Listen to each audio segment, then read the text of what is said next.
is titled Kashmir Chronicle, The Sikhs Who Stayed On, where Mr. Bhupinder Singh Bali will be in conversation with Mr. Vivek Johri and Mr. Nimesh Sharma. I invite our guests, our speakers on the stage. The Kashmiri Sikh community, a micro minority, has been facing existential threats in a conflict ridden region.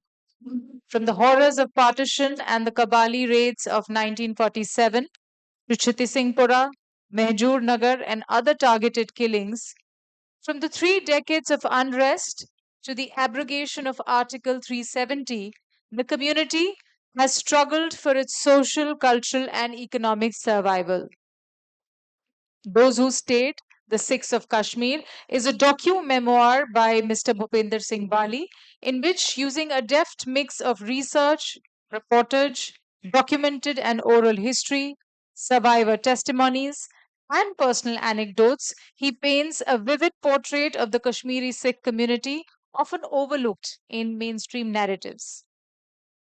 This session will seek to explore the past, present, and future of the Sikhs of Kashmir. Mr. Bali is a writer and educator based out of Kashmir. He's worked as an associate editor of the Universe Journal, a multidisciplinary journal of humanities, and a fiction reader for the Masters Review. Several of his works, poetry, short stories, and articles have been published in numerous national and international magazines like The Week, The Non Binary Review, The Anti Humanist, The Wire, and The Whale Road Review, amongst others. Those Who Stayed, The Sikhs of Kashmir, is his first book. Mr. Vivek Johri is the ex DGP of Madhya Pradesh and ex DGP Border Security Force. He's worked for many years as an intelligence officer and is currently the National Security Advisor to the government of Mauritius. Mr. Nimesh Sharma has been in the field of journalism for the last 17 years. He worked as a national ideation newsroom editor with the Bhaskar Group for 5 years and is currently the head of the Bhaskar Innovation Hub. I would request the gentleman to begin the session.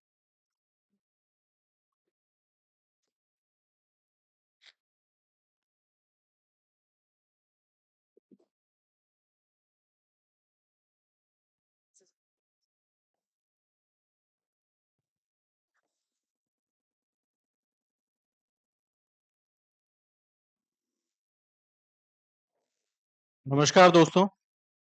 Kashmir को आज तक हमने कई चश्मों और कई नजरियों से देखा है, कई फिल्मों से देखा है और कई किताबों से देखा है।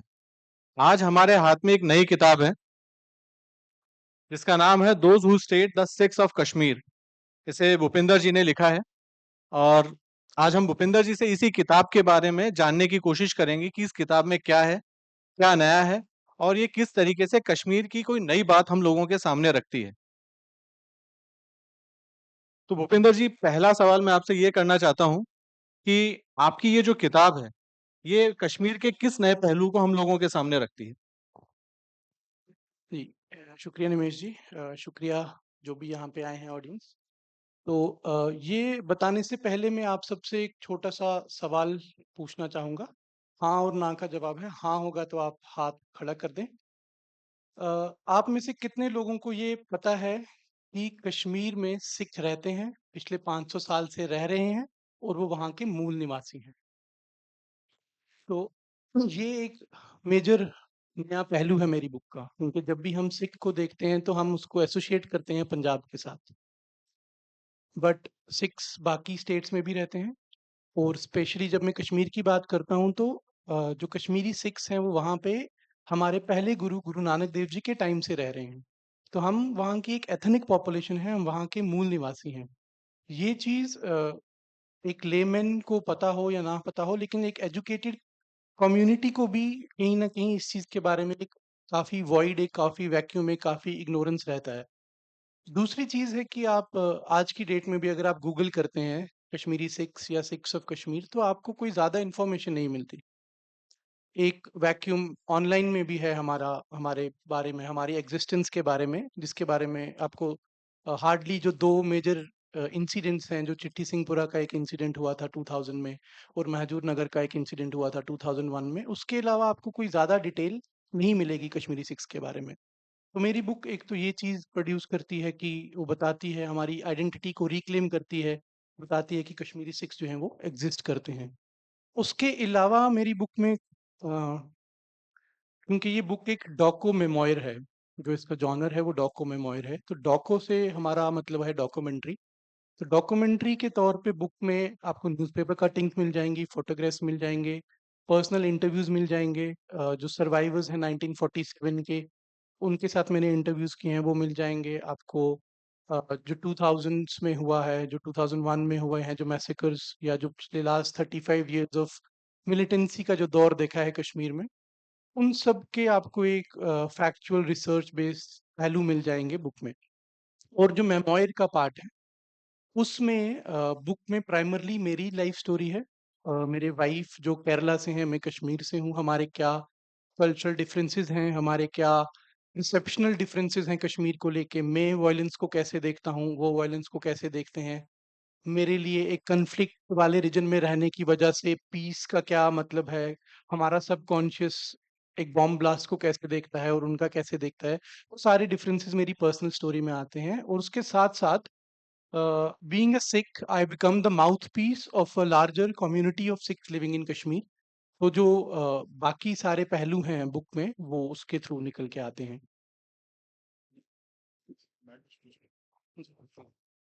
हेलो। भूपेंद्र जी, इस किताब को जब मैंने पढ़ा तो जैसे इसको क्लासिफाई किया गया है डॉक्यू मेमोयर, जो शायद एक कैटेगरी है किताबों की दुनिया की, लेकिन एक्चुअल में जब इस किताब को आप पढ़ते हैं तो समहाउ मैं सहमत नहीं हूँ कि ये डॉक्यू मेमोयर है। ये एक ऐसी किताब है जो शायद देखने में कम पेज दिखते हैं इसके, लेकिन इसमें असीमित ज्ञान भर दिया है इन्होंने। और ये सिर्फ एक डॉक्यूमेंट्री टाइप चीज भी नहीं है, सिर्फ मेमोयर भी नहीं है। ये कई नए आयाम कश्मीर की समस्या के सामने लाती है, जो काफी मैं कहूँगा कभी भी हाईलाइट नहीं किए गए या कभी हम लोगों ने उस पर गौर नहीं किया। तो ये मुझे बहुत अलग तरह की फीलिंग हुई इस किताब को पढ़ के, कि जैसे मैं जो इतने साल काम कर लिया कश्मीर सेंट्रिक सिक्योरिटी एस्पेक्ट पे, उसे भी ये इनमें से कई ऐसी चीजें थी जिनके बारे में मुझे पता नहीं था। हाँ, कुछ उड़ता उड़ता सा एक आइडिया था, कहीं एक लाइन पढ़ ली, कभी हिस्ट्री की बुक में कुछ पढ़ लिया, कभी किसी नॉवेल में कुछ पढ़ लिया। But the way he has explained, it was a eye opener to me. हम इस प्रॉब्लम को जिस तरह से देखते हैं वो एक बहुत छोटा एंगल है सिक्योरिटी के एंगल से। जब हम देखते हैं उससे कहीं बड़ा एंगल ह्यूमैनिटी का है, उससे कहीं बड़ा एंगल जो वहाँ के रेजिडेंट हैं, वहाँ की माइनॉरिटीज हैं, वहाँ की मेजॉरिटी हैं, उनकी अपनी फीलिंग, उनकी अपने एम्बिशंस, उस सब का वो एक बड़ी खूबसूरती के साथ बयान करते हैं ये। I am sorry. तो इससे strict water jacket type classification से सहमत ना होते हुए, और मैं इसमें आपसे अभी इस वक्त एक बात कहना चाहूंगा। आपने जैसे बताया कि किस किस किन किन पहलुओं पे आपने गौर फरमाया है, पर कोई एक ऐसा पहलू जो आपको लगता है कि जिसके बारे में पहले बात नहीं हुई, या जिसके बारे में बहुत कम चर्चा हुई है, जो मुझे लगा पढ़ते हुए, आपके हिसाब से वो सबसे इम्पोर्टेंट ऐसा कौन सा चीज है जो सामने नहीं रखी गई? जी। अ, क्योंकि बुक जो लिखी गई है वो एक माइक्रो माइनॉरिटी है, जो एक कॉन्फ्लिक्ट रीजन में रहती है, उसके बारे में है। सिख्स ऑफ कश्मीर जो है वो एक माइक्रो माइनॉरिटी है। हमारी हिस्ट्री जब हम पढ़ते हैं स्कूल्स में, कॉलेजेस में, तो हम हमेशा देखते हैं कि हिस्ट्री इवेंट बेस्ड रहती है। एक इवेंट होता है, फिर दूसरा इवेंट होता है, फिर तीसरा इवेंट होता है, तो उसके बीच में क्या हो रहा है, वो ज़्यादातर हम स्किप कर जाते हैं पढ़ने में भी। तो हमारी अप्रोच भी हिस्ट्री को लेके वैसी ही रहती है। बुक में एक तो जो मेरे को लगता है इम्पोर्टेंट पार्ट जो मेरे को लिखने की ज़रूरत पड़ी बुक की, वो ये था कि जो हमारी डे टू डे लाइफ्स हैं वो कैसी हैं। बट उससे इम्पोर्टेंट कुछ ऐसे फेसेट्स थे, कुछ ऐसे इवेंट्स थे जो हिस्टोरिक इवेंट्स होने के बावजूद भी अभी तक मेन स्ट्रीम में नहीं आए। आप कश्मीर के ऊपर बुक्स पढ़ें, आप लिटरेचर पढ़ें, आप मूवीज़ देखें, आपको कहीं पे भी ये चीज़ें नहीं मिलेंगी। मैं आपको एक एग्ज़ाम्पल के तौर पे बताता हूँ। पार्टीशन के बारे में हम सब लोगों ने सुना है, 1947 में इंडिया का पार्टीशन होता है, अगस्त में। Kashmir stays in a limbo up to 26th of October 1947 when Maharaja Hari Singh signs the accession instrument with Indian government. तो वो 26 के आसपास ऐसा क्या होता है जिसकी वजह से वो इंस्ट्रूमेंट ऑफ एसेशन साइन करते हैं? होता ये है कि 20th अक्टूबर को कबालीज एंड पाकिस्तान आर्मी मिलके कश्मीर को इन्वेड करती है in an attempt to annex it Pakistan. Now this happens on 20th of October. आप क्रोनोलॉजी को थोड़ा ध्यान दें इसमें। 22nd 23rd तक मुजफ्फराबाद का जो एरिया जो अब पीओके में है, आर्मी जो महाराजा की आर्मी है वो उनके साथ थोड़ा लड़ती है, क्योंकि महाराजा की आर्मी जो है वो 90% उनका जो रिलीजियस डेमोग्राफी है वो मुस्लिम्स का है और जिनके साथ वो लड़ रहे हैं वो भी मुस्लिम्स हैं, तो वो डेजर्ट कर जाती है, वो छोड़ जाती है आर्मी, वो भाग जाती है। तो 24-25 तक ये लड़ाई मुजफ्फराबाद से शिफ्ट होके कश्मीर में 6000 कबाली और पाकिस्तान आर्मी के जो ट्रेन मर्सनरीज हैं वो कश्मीर एंटर करते हैं, जो आज का मौजूदा कश्मीर है। जो हमारा एक डिस्ट्रिक्ट है बारामूला, आप सबने उड़ी मूवी देखी होगी, तो उड़ी के रास्ते ही वो कश्मीर आते हैं। This is on 26th 27th। तो तब तक Indian army is not in Kashmir. तो जो कबालीज आ रहे हैं they do not have any hindrances, they are doing whatever they want to do. और को ये जान के हैरत होगी कि उनका जो स्लोगन था, जो उनका नारा था, वो क्या था? उनका नारा था सरदार का सर, हिंदू का जर और मुस्लिम का घर। सरदार का सर मतलब जहां सरदार दिखे उसे मार दो। हिंदू का जर, जर का मतलब होता है proper gold, wealth and woman. तो जहां उनका कुछ आपको मिले आप उनको लूट लो, चाहे वो जेवर हो चाहे वो इज्जत हो। और मुस्लिम का घर मतलब जो उनकी प्रॉपर्टीज हैं, जब आप कश्मीर को लिबरेट करते हो, अनेक्स करते हो पाकिस्तान के साथ, तो it automatically goes to Pakistan. तो ये स्लोगन्स थे उनके और इस पे उन्होंने पूरा अमल किया, जो हमें पता चलता है बिकॉज उन 8-10 दिनों में 33,000 Sikhs were killed in Kashmir. और ये हिस्ट्री का एक ऐसा फेसेट है जो जिसके बारे में बहुत कम लोगों को पता है। बट अब देखिए कि 26 को महाराजा इंस्ट्रूमेंट ऑफ एसेशन साइन करते हैं, 27 को पहली टुकड़ी इंडियन आर्मी की विच 200 men strong comes lands to Kashmir. But 27 को जो दूसरा इवेंट होता है वो होता है कि जो कबाली 6000 थे वो खुद अपने आप को दो ग्रुप्स में डिवाइड करते हैं। 1500 men take a shortcut to district Budgam to airport, क्योंकि उन्हें पता है कि अगर हमने एयरपोर्ट कैप्चर कर लिया तो इंडियन आर्मी की एंट्री कश्मीर में रुक जाएगी।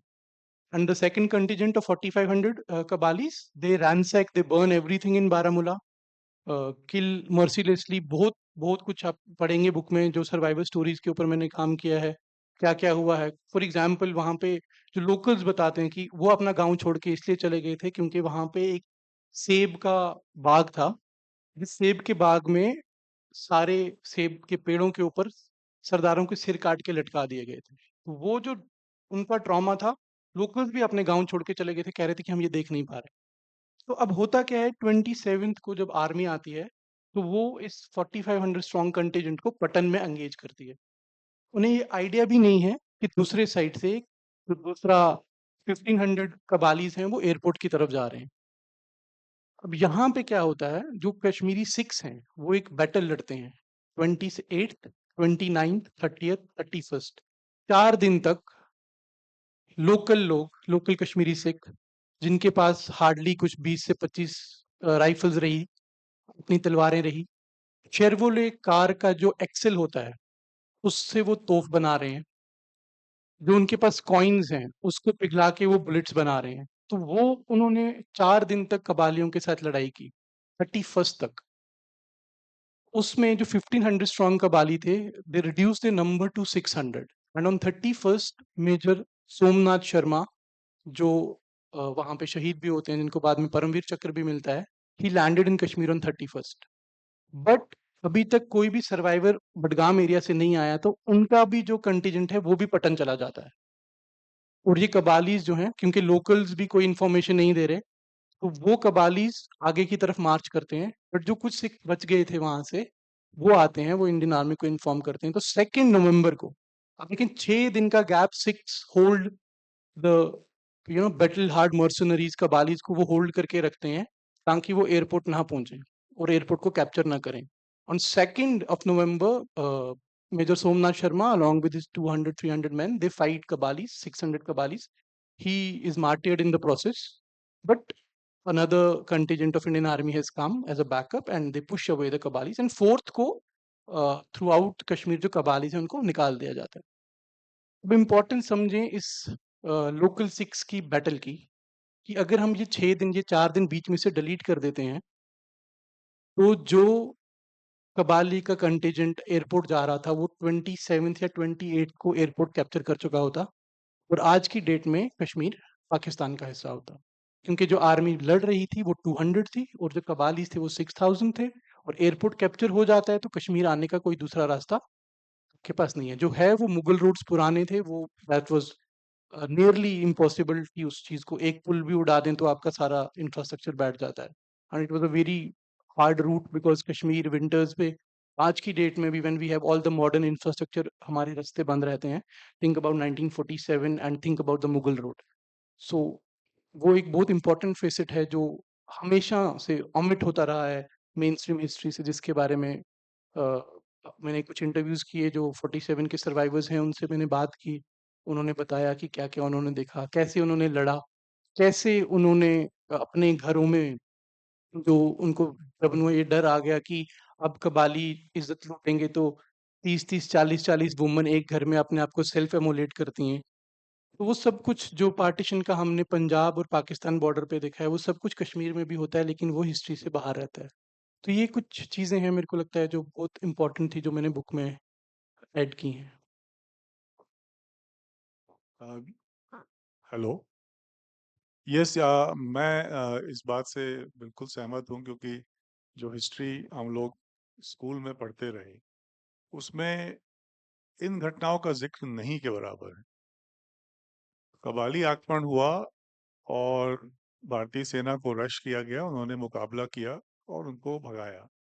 इसका डिटेल हमें काफ़ी मिलता है, कैसे भगाया वो भी मिलता है, कहाँ तक भगाया और कब यूएन रिजोल्यूशन आ गया और हमको रुकना पड़ा, वो सब चीज़ें तो बचपन से हम पढ़ते आए हैं। लेकिन the fact that six of Kashmir, इन्होंने जिस तरह से उनका एडवांस डिले किया, इस पे ज़्यादा बात कभी हुई नहीं है।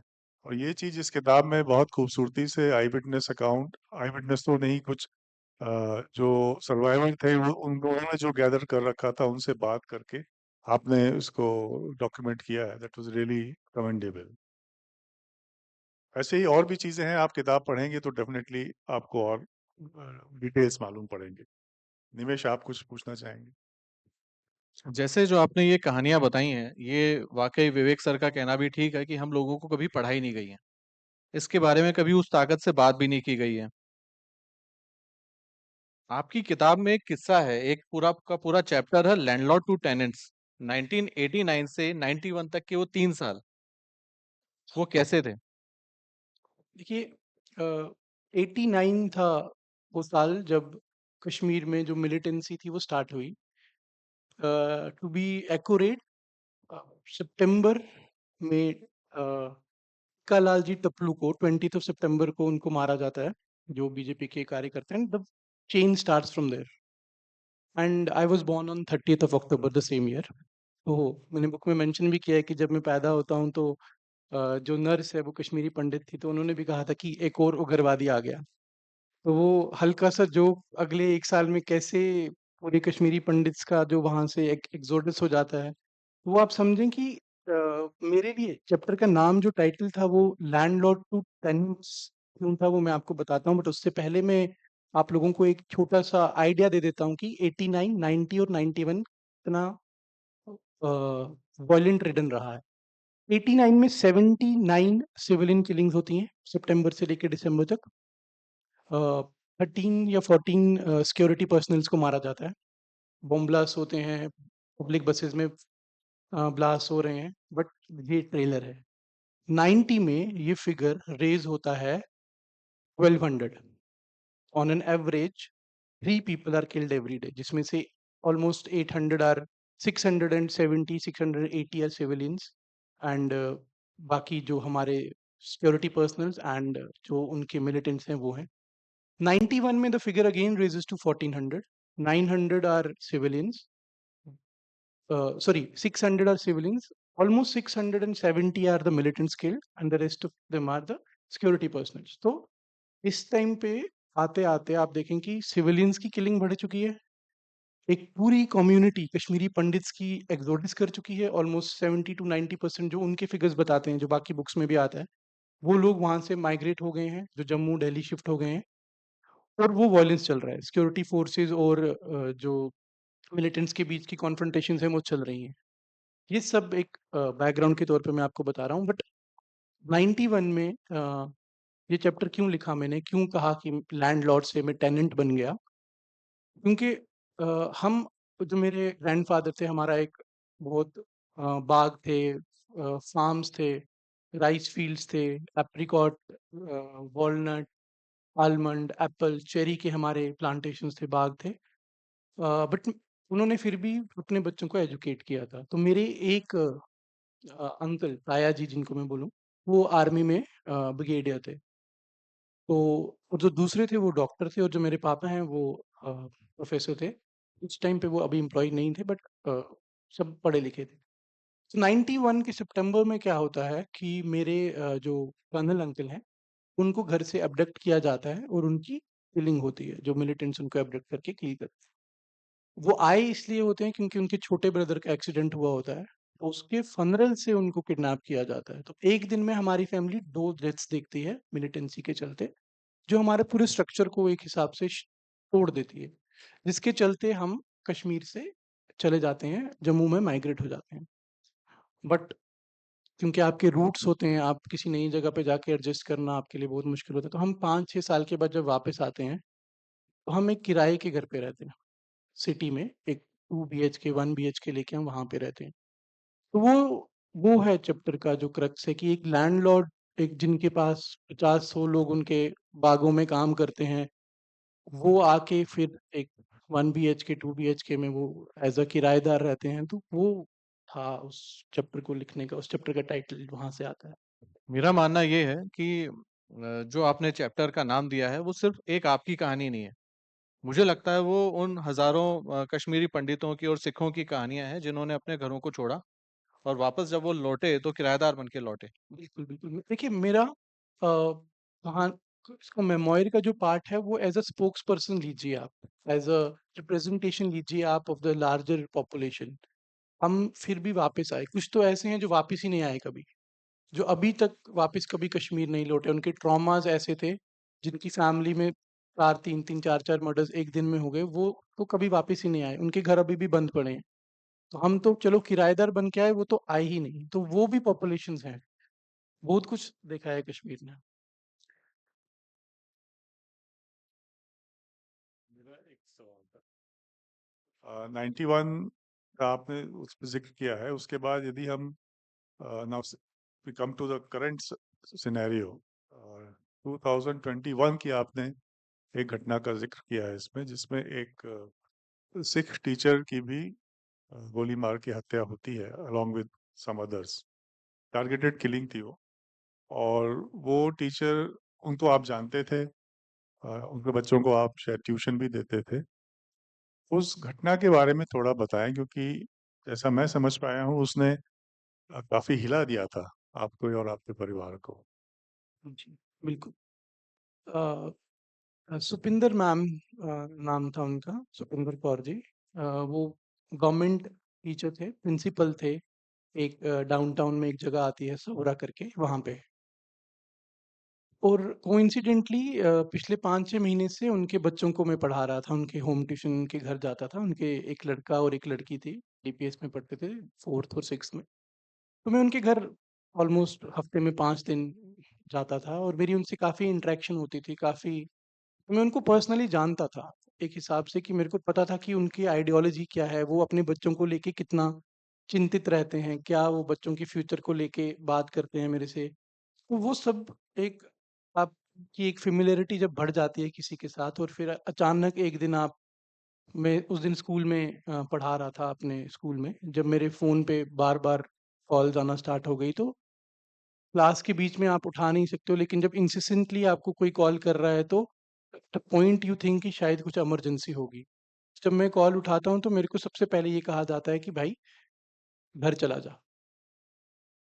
तो जब तक मैं पूछूँ कि क्यों जाना है, क्या करना है, तो वो काट देते हैं। मैं व्हाट्सएप पे मैसेजेस चेक करता हूँ तो मेरे को पता चलता है कि एक सिख लेडी को मार दिया गया है स्कूल में।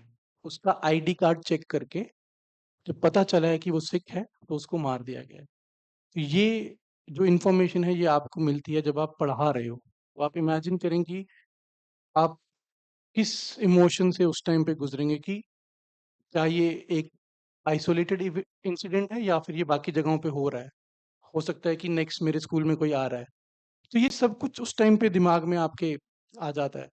तो आहिस्ता-आहिस्ता जब मेरे को बाद में पता चला ऑलमोस्ट शाम को जब तक मैं घर पहुँचा, तक तो टोटली सब चीज़ें बदल चुकी थी। 2 स्टाफ टी उन्हीं के स्कूल में कश्मीरी पंडित को भी सॉरी कश्मीरी हिंदू को, पंडित नहीं थे वो, हिंदू थे। उनको दीपक चंद जी को, उनको भी मारा गया। सेम डे पे दोनों के आईडी कार्ड्स चेक करके। तो वो एक जो रिस्पॉन्स था, बाकी सबका भी रिस्पॉन्स था मेरे को लेके कि आप भी टीचर हो, घर चले जाओ, स्कूल मत आना, अगले 5-6 दिन घर बैठो। मेरे स्कूल के स्टाफ ने मेरे को बोल दिया कि अगले 5-6 दिन मत आना जब तक थोड़ा-सा माहौल ठीक होगा। तो शाम तक पहुँचते-पहुँचते तो काफ़ी मीडिया डाइसेक्शंस हो चुके थे, बाकी चीज़ें सामने आई थी।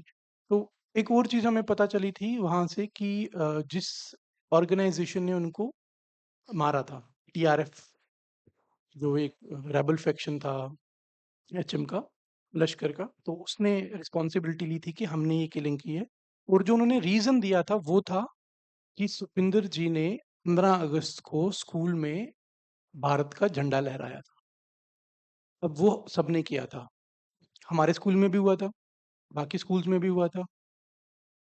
और ये सारी इन्फॉर्मेशन आपके सिर में है और आपको अगले दिन स्कूल जाना है। फिर से उसी जगह पे जाना है जहाँ की अनसर्टेनिटी आपके पास है।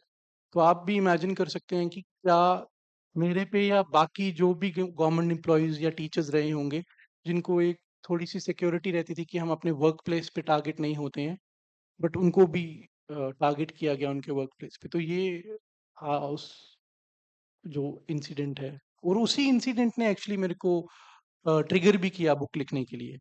वही इंसिडेंट था जिसकी वजह से जब वो हुआ मेरे साथ तो अगले 5-6 दिन तो मैं घर से बाहर नहीं निकला। किसी ने जाने नहीं दिया और स्कूल से भी, ऑफ़िसेज़ से भी कॉल आए कि मत निकलो। तो वो 5-6 दिन एज़ अ क्रिएटिव आप जब घर पे बैठ के बार-बार सोचते हो, तो कहीं न कहीं एज़ अ राइटर आप लिख लेते हो चीज़ों को कि क्या इमोशंस थे मेरे, क्या था। वो लिखने की कोशिश की मैंने और मैंने एक मैगज़ीन को भेजा तो उन्होंने वो एक्सेप्ट कर लिया। तो फिर वहाँ से ही मेरे को आइडिया आया कि नहीं, ये एक इंसिडेंट कश्मीर को डिफ़ाइन नहीं करता, कश्मीरी सिख्स को डिफ़ाइन नहीं करता, बहुत कुछ है। तो मुझे बाकी चीज़ों पे भी थोड़ा लिखना चाहिए। इसी से जुड़ा एक और प्रश्न आ रहा है मेरे दिमाग में। आपकी बुक में एक कैरेक्टर है स्नोबर। नाउ ये जो कैरेक्टर जब हम पढ़ते हैं इस बुक को तो बीइंग अ कश्मीरी मुस्लिम जो परसेप्शन जनरली चलता है कि वो क्या कैसा सोचती है वो community majority of them, Snober उससे एकदम हट के नजर आती है and she is talking a lot of sense कि क्या प्रॉब्लम है, क्या होना चाहिए। इसने आपके जो ये जो वायलेंस हुआ था उस दिन जिसमें सिख टीचर की भी डेथ हुई, उस पे आपके वायलेंस को देखने के नजरिए को भी क्वेश्चन कर दिया था उस दिन। And then later on she explain a lot to you about what Kashmir wants. जो आज़ादी है वो आज़ादी किस तरह की वो चाहती हैं। तो ये स्नोबर क्या रियल कैरेक्टर है, पहला सवाल तो ये है। And how does it shaped your thoughts, क्योंकि आप कई एक थॉट लाइन चल रही है और बीच बीच में ये स्नोबर आके एकदम जैसे मास्टर की तरह से कान पकड़ के इधर ले आती है कि ये नहीं ऐसे चलो। ऐसा मुझे लगा उसको पढ़ के। इसके बारे में बताइए, मुझे लगा शायद फिक्टिशियस कैरेक्टर बनाया आपने। नहीं, ये रियल कैरेक्टर है और मैंने उनसे परमिशन ली थी कि मैं उनका नाम चेंज करूँ, बट उन्होंने कहा नहीं, मेरा असली नाम ही आप यूज़ करें। तो ये ओरिजिनल एक जाता इंसान है। स्नोबर में मिला था, मेरा एक क्लब था, अनफाउंड क्रिएटिविटी क्लब, जिसमें हम जम्मू कश्मीर में नए राइटर्स को, पोइट्स को एक प्लेटफॉर्म देते थे ओपन माइक का। तो वो वहाँ पे आके प्रेजेंट करते थे। तो स्नोबर पोइट्री लिखती थी, तो मेरी भी कुछ काफ़ी पोइट्रीज ऑलरेडी पब्लिश हुई थी, तो मैं उसको कहीं न कहीं थोड़ा आइडिया देता था कि how to improve her poetries. तो वहाँ से we started talking and we became very good friends and she is still a friend and she is helped a lot. तो जब ये इंसिडेंट होता है, because we always talk about ideologies कि आपका परसेप्शन क्या है as a writer, as a Sikh, उसका परसेप्शन क्या है as a writer, as a female, as a, देखें कि वो रिप्रेजेंट किस चीज़ को करती है। वो मुस्लिम को रिप्रेजेंट करती है, वो फिर मुस्लिम फीमेल को भी रिप्रेजेंट करती है, वो फिर Muslim female living in a conflicted area को भी रिप्रेजेंट करती है। तो उसके थ्रू एक लार्जर रिप्रेजेंटेशन भी हो रहा है बुक में।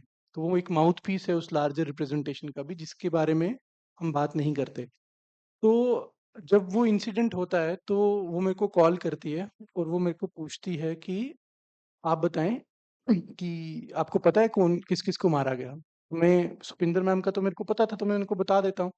तो जब मैं दूसरे जो विक्टिम था उस दिन का, उसके बारे में कुछ नहीं बता पाता, या जो उससे पहले एक दिन पहले 3 किलिंग्स हुई थी। एक फार्मासिस्ट थे बहुत मशहूर बिंद्रू, उनकी किलिंग हुई थी और 2 और लोगों की किलिंग हुई थी। जब मैं उनके बारे में उसको नहीं डिटेल्स दे पाता, तो वो मुझे कहती है कि क्या आपने भी लोगों को सिख, मुस्लिम और हिंदू की तरह देखना शुरू कर दिया है? क्या आप भी अब ह्यूमंस को ह्यूमंस की तरह नहीं देखते हो? एक सिख मरा तो आपको अब ये पीड़ा जागी लिखने के लिए, लेकिन जब बाकी लोग मर रहे थे तो आप कुछ नहीं लिख रहे थे, क्यों? तो वो एक जॉल्ट देता है मेरे को कि क्या वाक़ई में ऐसा हूँ, या ये कोइंसिडेंटली, क्योंकि मैं सुपिंदर जी को पर्सनली जानता हूँ तो मैं उसमें ज़्यादा इंटरेस्टेड था इसलिए हुआ।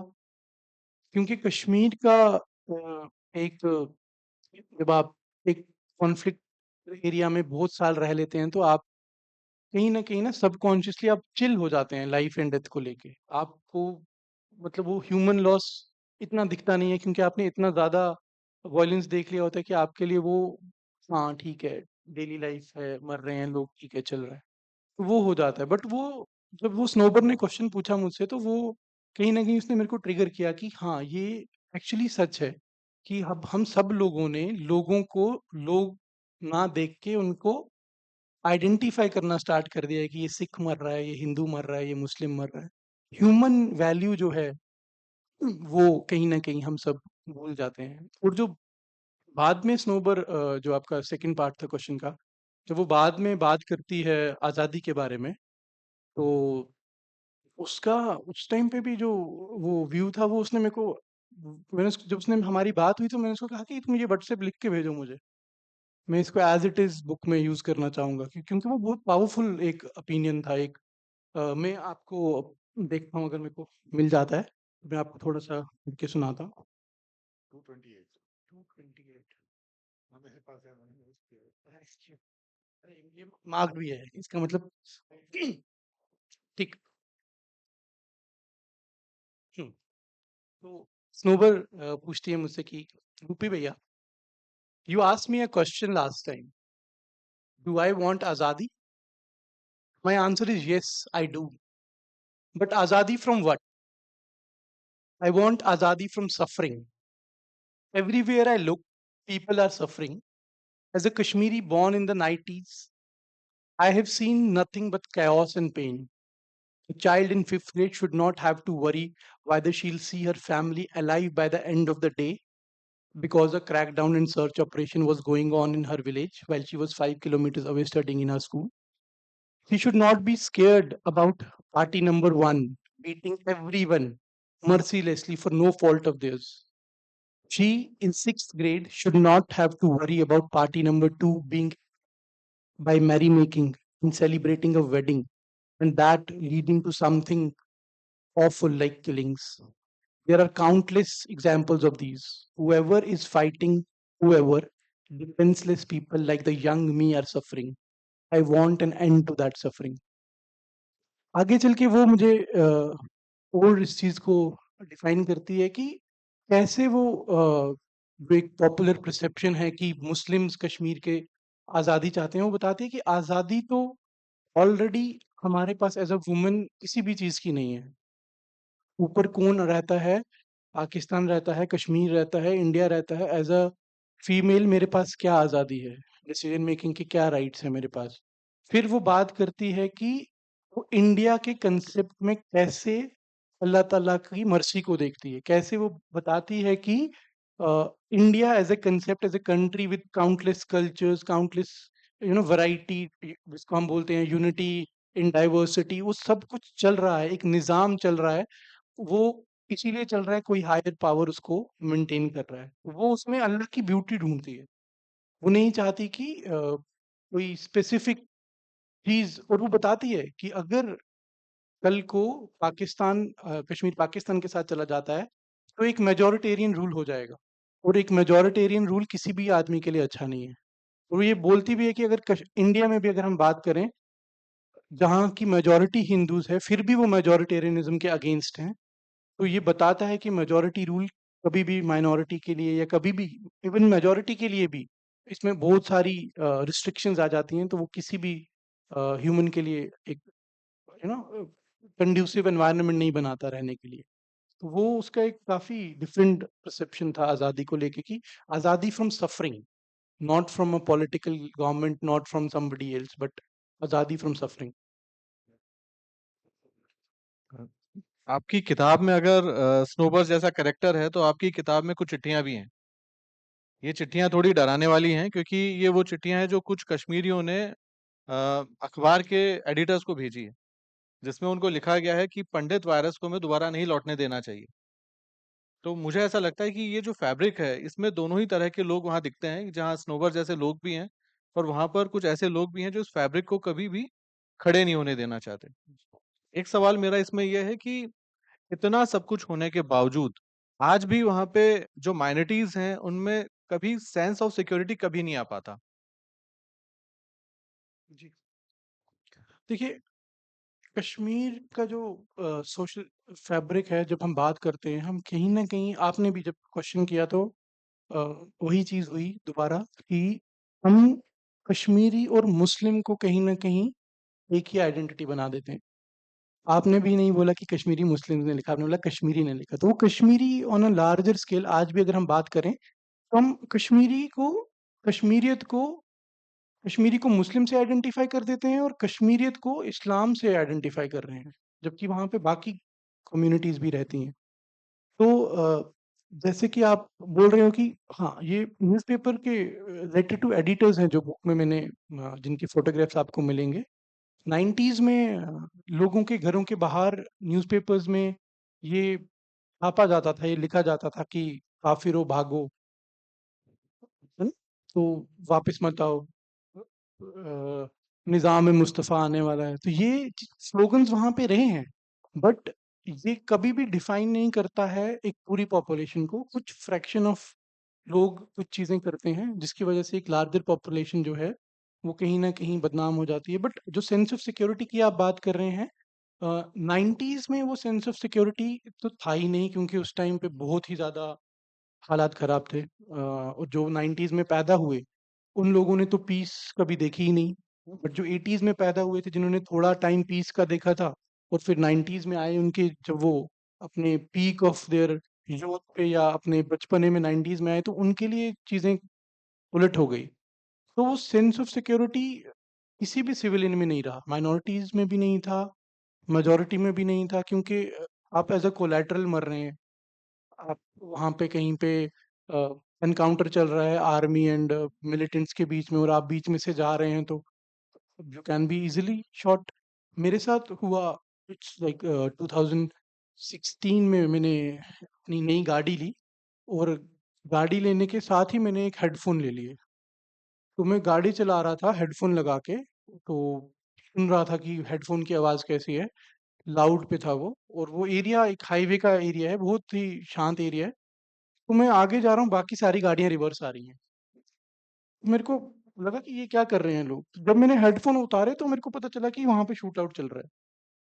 तो मैंने भी रिवर्स की गाड़ी, मैं भी भागा वहाँ से।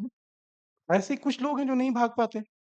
सेंस ऑफ सिक्योरिटी, आपको ये चीज़ बहुत अजीब लगेगी, और ये चीज़ मेरे और मेरे वाइफ़ को भी, हमारा एक कॉमन डिफरेंस रहता है कि मेरे को पेरेंट्स दिन में 3 बारी या 4 बारी कॉल करते हैं। क्योंकि कश्मीर में सेंस ऑफ सिक्योरिटी है ही नहीं। कॉल इसलिए करते हैं किसी भी बहाने से, दूध ले आना, दही ले आना, प्याज ले आना, कि पता चले कि ज़िंदा है या नहीं। तो बाकी स्टेट्स में वो कॉल्स 2 दिन, 3 दिन, मेरी वाइफ़ को उसके घर वाले 4 दिन में 1 बारी कॉल करेंगे, बट मेरी माँ मेरे को, मैं श्रीनगर में ही रह के, वो श्रीनगर में ही रह के, मैं स्कूल भी गया होता हूँ, तो वो स्कूल में भी कॉल कर देती है कि लंच किया या कैसी रही क्लासेस। तो वो बहाने होते हैं कि वो बताता है आपका कि आपका मेंटल स्टेट क्या है, कितना इनसिक्योरिटी है आपका, और माइनॉरिटी होने की वजह से वो और बढ़ जाता है। और सिख होने की वजह से वो एक और डायमेंशन उसका बढ़ जाता है, क्योंकि आप इज़िली आइडेंटिफाएबल हो। आपको दूर से आपकी पगड़ी की वजह से, आपकी आइडेंटिटी की वजह से आप सिंगल आउट हो सकते हो। जिसका काफ़ी, जब आप बुक पढ़ेंगे आपको बुक में पता चलेगा कि कैसे throughout these 30-35 years we have been living in a, you know, in a mental trauma, की कभी भी कहीं पे भी कुछ भी आपके साथ हो सकता है। तो वो तो रहा है। एक 10 मिनट है। एक चैप्टर है आपकी बुक में, man are from Mars, women are from Venus and Sikhs are from Punjab. ये वही वाली लाइन है जो आपने सबसे पहले शुरुआत की थी। जी। तो इसको थोड़ा समझाइए। ये रीज़न इसके पीछे था मेरा फ्रस्ट्रेशन, मेरा एंगर, क्योंकि जब मैं सुखविंदर जी की किलिंग के बाद कोई हफ्ते 10 दिन के बाद जब मैं स्कूल गया, तो मेरे स्कूल के टीचर्स ने मेरे को बोला कि अब तो हालात खराब हैं, तू पंजाब चला जा। मैं कहा, पंजाब क्यों जाऊँ मैं भाई? मेरा कौन है पंजाब में? तो वो तुम्हारे तो रिश्तेदार होंगे वहाँ पे। मैंने कहा नहीं, आपके रिश्तेदार हैं क्या मक्का मदीना में? मतलब आप कैसे, मतलब आइडेंटिफ़ाई कर सकते हो किसी आदमी को उसके किसी दूसरे रीजन के साथ? तो मैंने उनको कहा नहीं, मैं कश्मीरी हूँ, मेरे रिलेटिव्स, मेरे दादा परदादा सब यहीं पैदा हुए, यहीं मरे, मैं पंजाबी नहीं हूँ। और ये चीज़ सुनने को मेरे को मिलती है टीचर से, एक एजुकेटेड क्लास से, ना कि एक लेमन से। तो वो मेरे को फ्रस्ट्रेट करता है कि नहीं भाई, not every Sikh is a Punjabi.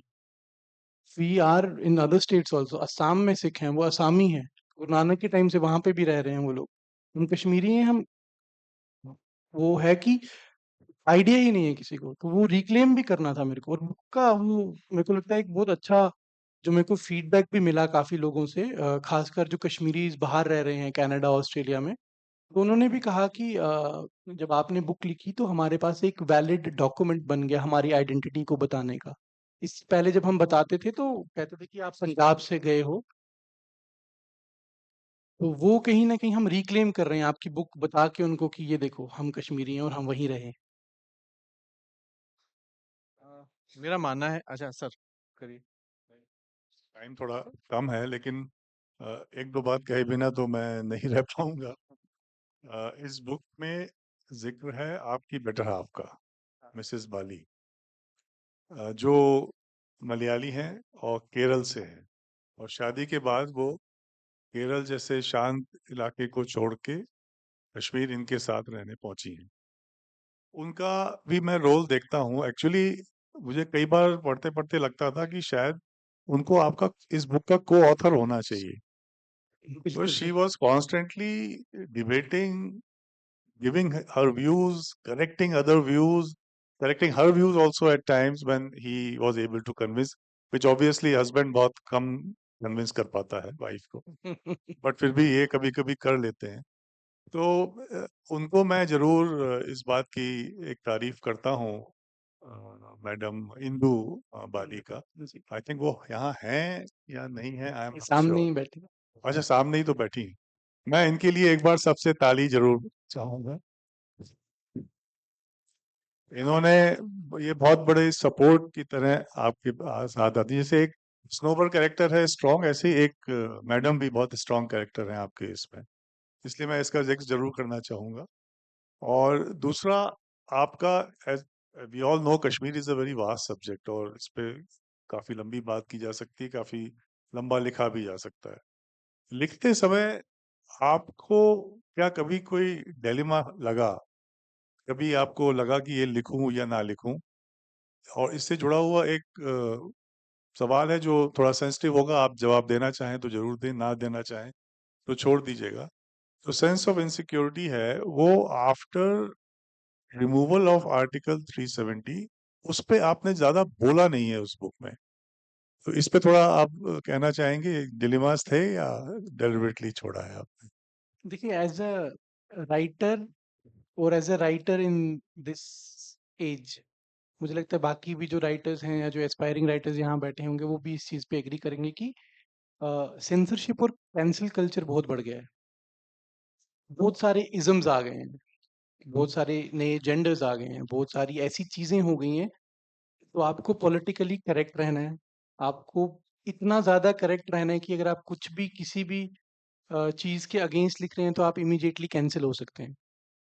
But as a Kashmiri आपको कुछ और डायमेंशंस ऐड हो जाती हैं। आपको as a Sikh living in Kashmir, Kashmir के ऊपर लिखना है और फिर वहाँ पे रहना भी है।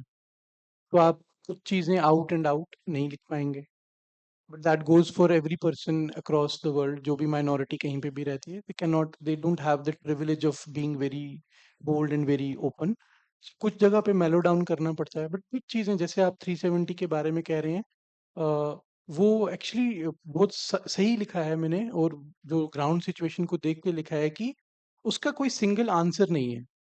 370 के बाद क्या हुआ, उससे पहले क्या हुआ, जो उसका कोई सिंगल आंसर नहीं है। मैंने बुक में भी इस चीज़ को मेंशन किया है कि 3 पर्सपेक्टिव निकल के आते हैं हमारे पास, जिनके लिए अच्छा हुआ, जिनके लिए अच्छा नहीं हुआ और जिनको कोई फ़र्क नहीं पड़ा। तो वो तो है, बट जो कुछ मैं आपको कुछ ग्राउंड सिचुएशंस बताता हूँ, living as a micro minority as a Sikh in Kashmir. जो नया कल्चर आ गया, ये गन कल्चर, जो पिस्टल कल्चर आ गया, इसने सेंस ऑफ सिक्योरिटी को कम कर दिया, और ये 370 के बाद से हुआ। उससे पहले there was an out and out confrontation between militants and army, जिसमें लोकल्स इन्वॉल्व नहीं होते थे। अब you do not have that sense of security even if you are in your school. इन इनके स्कूल में किलिंग्स हो गई, बैंक में किलिंग्स हो गई, रेड़े वालों को उनके रेड़े पे मारा। कुछ जो लेबर्स बाकी स्टेट से आए थे वो अपने घर के अंदर थे, अपने रेंटेड रूम के अंदर थे, उनको वहां जाके मारा गया। और जो मार रहा है उसको नाम दे दिया गया है अनआइडेंटिफाइड गनमैन। तो ये जो अनआइडेंटिफाइड गनमैन है, ये इसकी आइडेंटिटी तो पता नहीं है। तो इतनी सी गन है, आप इंटरव्यू लेने आ रहे हो, आप चने बेचने आ रहे हो, आपके पास गन हो सकती है, तो वो सेंस ऑफ सिक्योरिटी खत्म हो गया। मैंने पर्सनली इस चीज को देखा कि मैं रात को वॉक करने जाता था डल के किनारे, बट अब काफी टाइम से नहीं जा पा रहा हूँ क्योंकि पेरेंट्स हमेशा वरीड रहते हैं कि पता नहीं कोई भी वहां पे कुछ भी कर सकता है। तो ये चीजें हमने वहां पे अब देखी काफी। अच्छा, खत्म करने से पहले मैं चाहता हूँ कि अगर ऑडियंस कोई सवाल पूछना चाहती है तो मैं actually before we open it to the audience, such a stimulating session, the mic come when it does. But I wanted to ask a question to you, Bhupinder ji. Uh, as a minority, micro minority in Kashmir, should the Sikhs expect support from the Sikhs in the other parts of the country? They actually don't expect anything. They have been living there because of their own courage and resilience. तो उन्हें ज्यादा फर्क भी नहीं पड़ रहा है। अब तो हमें मतलब आदत हो गई है कि पता है कि कोई सपोर्ट नहीं करेगा, अगर आपको रहना है तो अपने दम पे रहना है। तो we are kind of trained in that now, तो we do not actually look on to anybody, neither the government, neither the policy makers, neither the Sikhs living in other parts of the country. तो we are kind of. Thank you. I'm Bhupender sure there ji. are a lot of Hello, questions. hello. I am here. मैं बोल रहा हूँ इधर। भूपेंद्र जी, अ, आपकी किताब मुझे पढ़ना पड़ेगी, इसलिए नहीं कि मैं कश्मीर के बारे में बहुत जानना चाहता हूँ। मैंने उन लोगों के साथ 1991 के लोगों के साथ जो माइग्रेट होके यहाँ आए थे, अपना घर छोड़ के यहाँ आए थे, उनके साथ यहाँ पे समय बिताया है। तो बहुत सारी चीजें उनकी मैंने दिल से उनकी सुनी हुई है और बहुत गहराई से सुनी हुई है। तो इस लिहाज से आपकी किताब के लिए ऐसी चीजें आप इसमें मिलेगी वो कश्मीरी पंडित थे या भोपाल में ही आए थे, काफ़ी लोग आए थे। तो बहुत सी ऐसी बातें उन्होंने बताई जो कहीं पे उजागर नहीं हुई। तो आज के सिनेरियो में क्या वो लोगों को एक्सेप्ट हो रहा है वहाँ पे? सिख और कश्मीरी पंडित तो जो बाहर जा चुके हैं, वो वापस अब जा रहे हैं वहाँ पे। तो बस मेरा ये जानना चाहता हूँ कि एक्चुअल ग्राउंड पोजीशन क्या है कि वो उनको एक्सेप्ट कर रही है वहाँ की कम्युनिटी और सारा प्रशासन या जो भी है या नहीं?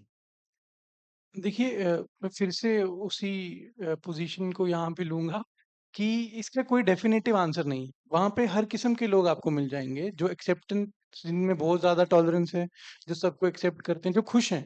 आप देखें कि कुछ मीडिया से कुछ पिक्चर्स कभी बाहर नहीं आती हैं बट ग्राउंड पे अभी भी पंडित्स के कई जगहों पे, कई गाँव में ऐसे घर हैं जिनकी केयर टेकिंग मुस्लिम्स कर रहे हैं, जिनको उन्होंने साफ-सुथरा रखा है। उस दिन का वेट कर रहे हैं कि जब वो पंडित्स वापस आएँगे तो हम उनको उनका घर वापस देंगे। वो भी हैं, वहाँ पे वो भी लोग हैं जो उन घरों में रह रहे हैं, वो भी लोग हैं जो उनको कभी एक्सेप्ट नहीं करेंगे, वो भी लोग हैं जो बाहें फैला के उनका स्वागत करेंगे। तो ये एक मिक्स ऑफ वहाँ पे आपको मिल जाएगा। देखिए 2010 में गवर्नमेंट ने एक पैकेज रिलीज़ किया था PM package for relief and rehabilitation जिसके अंडर ऑलमोस्ट 15,000 के करीब कश्मीरी पंडित्स को एम्प्लॉय किया गया जो वापस कश्मीर में आए हैं। बट फिर भी आप देखें कि पिछले 2-4 साल में माइनॉरिटी किलिंग्स हुई हैं, वो एम्प्लॉइज़ वापस जम्मू आ गए हैं, वापस अभी फिर से कश्मीर चले गए हैं। तो वो लगा रहता है कश्मीर में the cycle of peace and violence. तो उसका कोई डेफिनिटिव आपको कभी भी बट है ये है कि हर टाइप के लोग वहाँ पे हैं। एक्सेप्टेंस वाले भी हैं और इंटॉलरेंट भी हैं।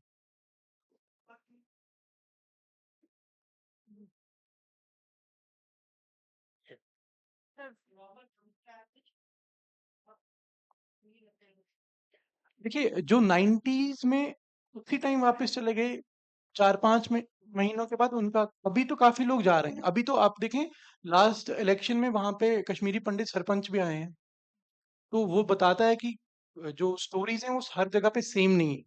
अलग-अलग जिस गाँव के वो होंगे हो सकता है वहाँ पे कुछ अलग हालात हों, दूसरे गाँव में कुछ अलग हालात हों, तो ये सब मिक्स अप है। जी, we have one question. Hello good evening sir sir मैं थोड़ा सा ऑफ टॉपिक जाऊंगा but with you said Kashmir in Sikhs but as a Sikh community I believe with talking to you hearing your session as a Sikh community we feel for Sikhs in Kashmir do you believe that like people or Sikhs in other states who could have helped Sikhs in Kashmir totally ignored the Sikhs of Kashmir? You earlier told ma'am that you don't expect any help from the Sikhs in other states, but as a community did we fail to provide help to those who were suffering in Kashmir? And especially a community which is so famous for its brotherhood, and everywhere, whenever there are floods or anywhere else, they're there for other communities. So, adding to what he just said. Just as well, and adding to that, like we failed to help the Sikhs in diverting just a little bit, but we failed to help the Sikhs in Afghanistan, Kashmir, Pakistan. As a community, we are helping out everyone, but when it comes to helping out our brothers, we ignore them very badly. Do you believe that we fail as a community to help our Sikh brothers and we help other people more? देखिए it's a very tricky question, but I'll say ki no, we have not failed. You have not failed us because somehow we as Sikhs are ingrained कि we have to help others. तो आप देखेंगे कहीं पे भी in the time of troubles, earthquake हो, floods हो, कुछ भी हो, Sikhs will go and they'll put on their langars and everything which we have in the last 5-6 years. We have been very popular throughout the media and all. But when it comes to helping your own community, हम they are self-sufficient. तो हम उनकी help इसलिए भी नहीं करते कभी-कभी कि हमें लगता है कि ये तो खुद को देख ही लेंगे, क्योंकि ये तो बाकियों की भी हेल्प कर लेते हैं। और कश्मीर में हुआ, इसमें मैंने एक चैप्टर भी है फ्लड्स का, हमारी पॉपुलेशन वहाँ पे 0.5% है। बट उस 0.5% पॉपुलेशन ने 90% पॉपुलेशन की हेल्प की है फ्लड्स में। क्योंकि जो एरियाज़ ड्राई थे वो हमारा एक गुरुद्वारा था वहाँ पे, जिसमें कम से कम 1 दिन में 8 से 10,000 लोग खाना खा रहे थे। तो वो रहता है। वो चीज़ें तो इसलिए मेरे को लगता है कि कभी-कभी मेरे को नहीं लगता कि as a community we have failed each other और something but it's There's one more question. Okay, yes, please. Good evening, sir. You mentioned that Sikhs there are welcomed and some of them are accepting. You mentioned that you migrated for a while and then came back to Srinagar and started your life from scratch. I want to know why you could have chosen a place where you have better sense of security because you had to anyway start from scratch. I know there is this belongingness to your own land, but there were so many incidences after that shook your family and you. So why not choose for an easier path? See, what we call as an easier path might not be an easier path. So जो when you are uprooted from a place and you are planted into a new space, कहीं ना कहीं क्योंकि that was not my struggle, that was my parents का struggle. तो जब वो एक नई जगह पे जाके रहे, उनकी क्या challenges उन्होंने face किए, क्या उनको इकोनॉमिक तंगियां क्या आई, उनको वहां के लोगों ने एक्सेप्ट किया या नहीं किया, फिर वो लॉन्गिंग फॉर होम, क्योंकि आप हमारे सारे बुजुर्गों से हम ये सुनते आए हैं कि मैं इसी मिट्टी में पैदा हुआ हूँ, इसी मिट्टी में मरूंगा. तो वो एक रूटेडनेस, एक बिलोंगिंगनेस जो है वो आपको एक नई जगह पे जाके एडजस्ट होने में थोड़ा टाइम लगता है. पर आप add to this happened in 90s, जब आपके पास आज की डेट में कहीं जाना है, आप कॉल पे अपने पेरेंट्स से बात कर सकते हो, अपने एक्सटेंडेड फैमिली का हाल चाल देख सकते हो, इंस्टाग्राम है, फेसबुक है. उस टाइम पे ये कुछ नहीं था. तो you did not even know कि जो आपकी एक्सटेंडेड फैमिली वहां पे है वो है या नहीं है. तो वो एक जो है ना अनसर्टेनिटी की, मेरी फैमिली जो मैं पीछे छोड़ के आया हूँ, जो मेरे ब्रदर्स हैं, मेरे सिस्टर्स हैं, या जो मेरी एक्सटेंडेड फैमिली है, उनके उनकी अनसर्टेनिटी की वो बच गए, मर गए. तो वो सब चीजें कहीं ना कहीं खींच के वापस ले गई. But we again migrated in 2001 when Chitti Singhpura happened. 36 Sikhs were killed. They were pulled out of their houses. They were lined up and they were killed. Then again we migrated out. So उसके बाद I have been in Jammu. I have studied my 8th to 10th, 12th and then college and everything. Then I got a job in Kashmir in 2010. Then I went back. This migration has been there, but this is me. There are people who migrated out for once and all. जो 90s में छोड़ के चले गए, वापस आए ही नहीं. जो 2001 में छोड़ के चले गए, वापस आए नहीं. और अभी भी एक स्लो माइग्रेशन चल रही है कश्मीरी सिख्स की, जिसमें हर साल जो बच्चा बाहर पढ़ने जाता है वो कोशिश करता है कि मैं वापस ही ना जाऊं. We have time for two more quick questions. It's One been asked from here by- and Just a moment. I would like to buttress the argument which Mr. Bali has just said. देखिए, बाली साहब की जो family है, उसको यदि आप देखें history, इनके फादर, इनके ग्रैंडफादर, ये खुद, आपने कहा कि इजी वे क्यों नहीं लिया, कहीं बाहर सेटल हो जाते अच्छे शहर में. ये फैमिली उस बात का एग्जाम्पल है कि क्या रेजिलियंस होना चाहिए कॉन्फ्लिक्ट के एरिया में. उस बात के लिए तारीफ करिए. ये बार बार वापस गए हैं और ये मान के गए हैं कि हमें जो भी है झेलना है और उससे निकलना है. absolutely. तो ये करेज जो है जब सब कम्युनिटी में आएगा, तब हिंदुस्तान सही मायने में एक अलग ऊंचाई पे पहुंचेगा. That gentleman in the back, they've been raising their hand since the very beginning. Yeah. So I'll take your question next. You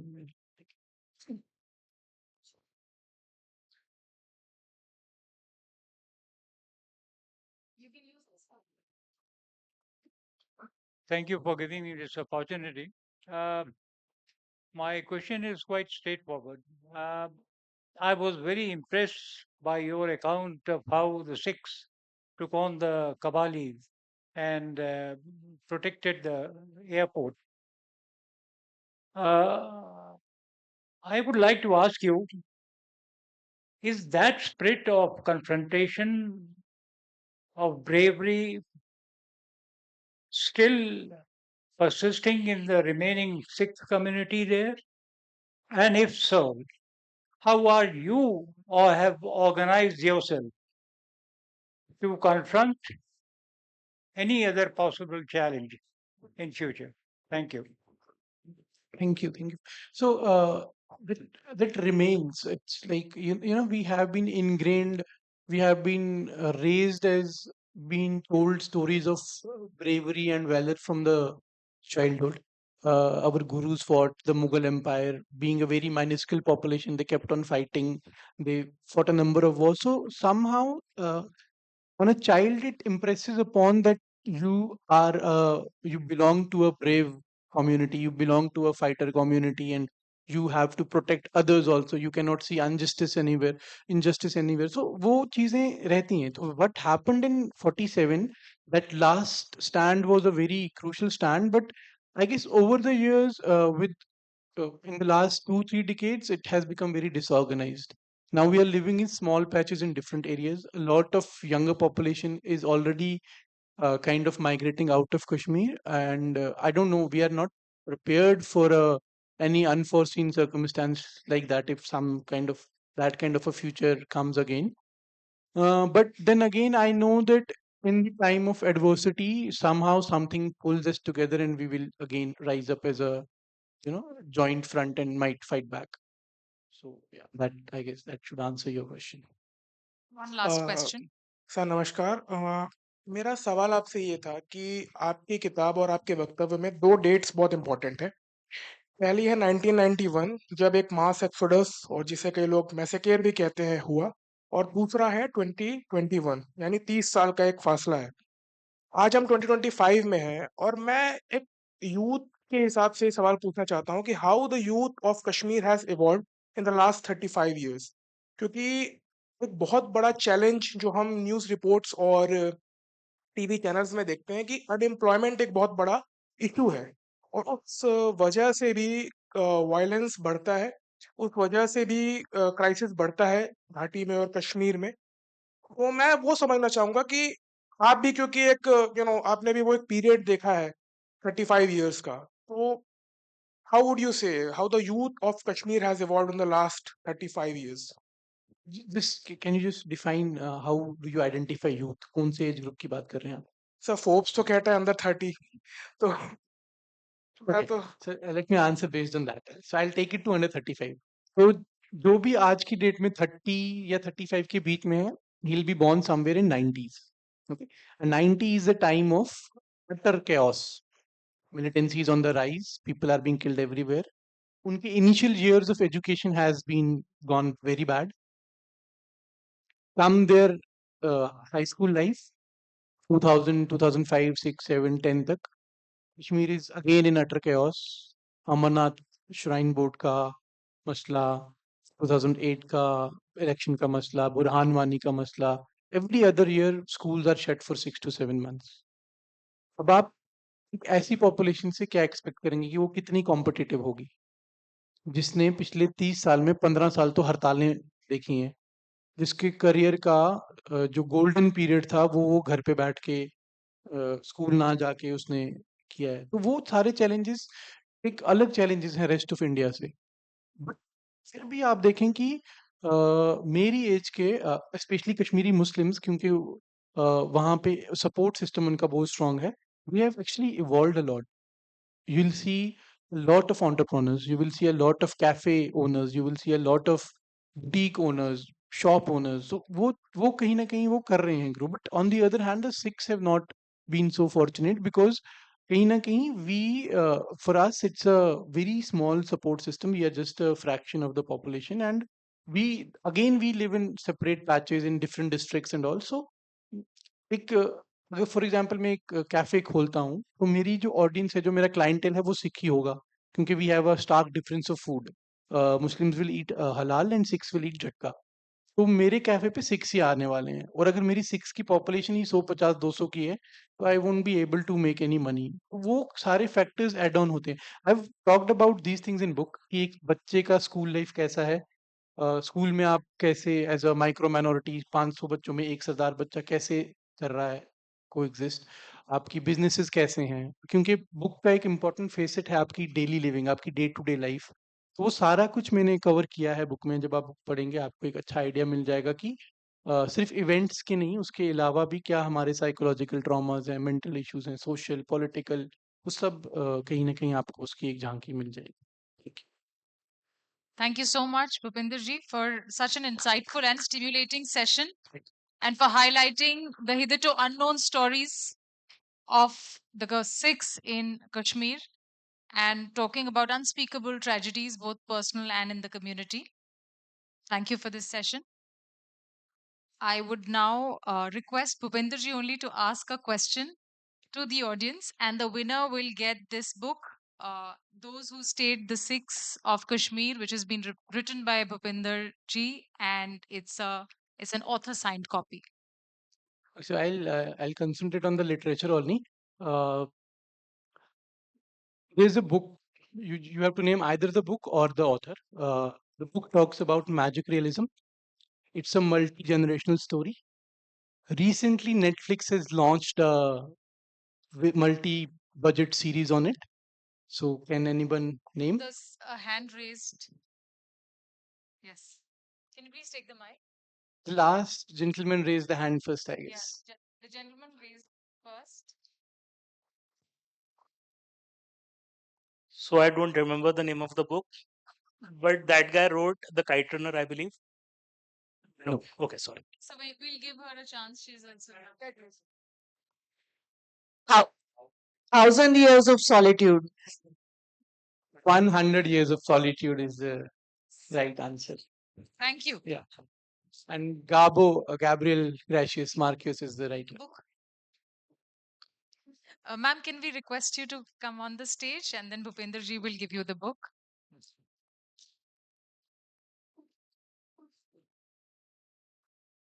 This is an author signed copy of the book authored by Bhupinder Ji. Congratulations.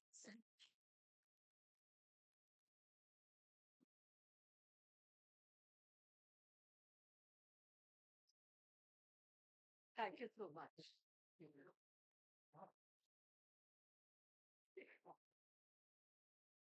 Thank you. Thank you.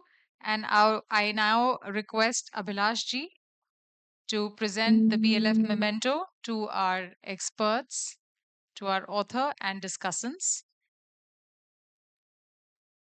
Very well done. Proud of you. The BLF Memento 2025, which is an artwork designed by Padma Shri Bhuri Bai Ji.